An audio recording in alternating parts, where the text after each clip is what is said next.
দেখো এখন আমি রান্নাঘর লেপতেছি।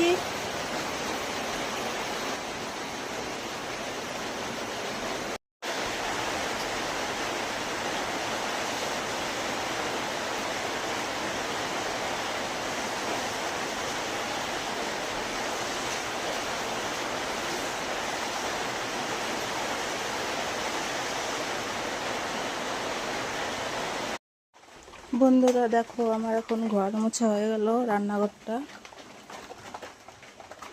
কালকে বৃহস্পতিবার, বড় ঘর মুছবো।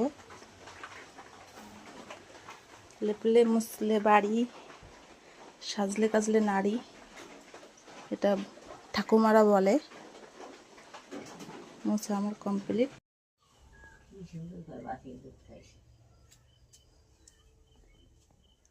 বন্ধুরা দেখো আমার লেপা পোছা করে এখন পুজো দেওয়া হয়েছে।